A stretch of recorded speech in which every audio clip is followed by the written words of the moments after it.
2026 Brewers regular season Game 3, the Brewers will win against the White Sox 9-7. Jake Woodford with the win, Sir Anthony Dominguez with the loss, and Trevor McGill with the save. Top of the first, Brandon Sproat will start by giving out back-to-back walks to Chase Maedroth and Munetaka Murakami. Then Miguel Vargas will hit a single. Now we have Brandon Sproat versus Colson Montgomery on a cutter down the middle, 96 on the pitch. Will be hit out to right center. Yikes, not a good start to the game for Brandon Sproat. Anyways, that ball would be hit 405 feet at 103.6 miles an hour. The White Sox will be up 4-0. After that, Brandon Sproat will get his first out to Austin Hayes, Andrew Benintendi will get walked, and then Everson Pereira and Edgar Carroll get back-to-back outs to end out the inning. Bottom of the first, Bryce Young will be out number 1 on a ground out. William Contreras will hit a double, then Luis Rengifo will be out number 2. Alright, now we have Anthony Kay versus Gary Sanchez. BAM! Out to left field, and that one is gone. Fastball way above the zone. Alright, the deficit is now cut in half. 387 feet at 104.1. Attaboy El Garrito! And then Sal Frelick will be out number 3 on a ground out. Top of the second, Tristan Peters will get walked, and then Chase Maedroth will ground into a double play. Munetaka Murakami will hit a solo home run, making it 5-2. He'd hit the ball 375 feet at 102.1 miles an hour.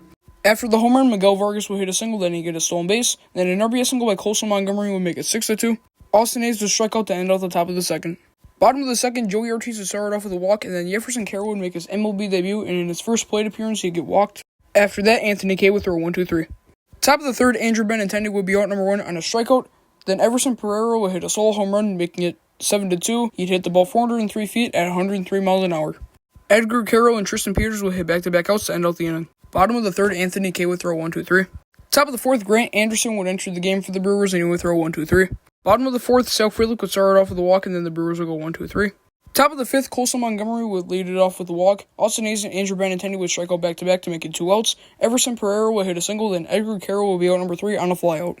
Bottom of the fifth, Blake Perkins would lead it off with a double. Bryce Young will be out number 1 on a ground out. William Contreras will get walked, and then Luis Rengifo will be out number 2 on a line out. Jordan Leisure would enter the game for the White Sox, and he'd get the final out of the inning to Gary Sanchez. Top of the sixth, Jared Koenig would enter the game for the Brewers, and he would strike out the side. Bottom of the sixth, Sal Frelick would lead it off with a double. Joey Ortiz would be out number 1 on a strikeout. Jake Bauers would be out number 2 on a ground out. Then an RBI single by Brandon Lockridge would make it 7-3. Then Blake Perkins would be out number 3 on a flyout. Top of the seventh, Jake Woodford would enter the game for the Brewers, and he would throw 1-2-3. Bottom of the seventh, Grant Taylor would enter the game for the White Sox. He'd start by striking out Bryce Young and William Contreras back-to-back. Luis Rengifo will get walked. Gary Sanchez will hit a single, then Sal Frelick would strike out to end out the inning. Top of the eighth, Andrew Benintendi would lead it off with the single. Everson Pereira will be out number 1 on a flyout. Then Edgar Carroll would ground into a double play to end out the inning. Bottom of the eighth, Chris Murphy would enter the game for the White Sox. He'd start by giving up a single to Joey Ortiz, and then Jake Bauers would strike out to be out number 1. Brandon Lockridge would hit a single, Blake Perkins would get walked, and then an RBI single by Bryce Young would make it 7-4. Sir Anthony Dominguez would enter the game for the White Sox to get the second out of the inning to William Contreras on a pop-out. Then a 2 RBI single by Luis Rengifo would make it 7-6. Oh, you know what time it is! It's YELI bomb time. Ready? BAM! Splitter down the middle, out to right, and that one is gone.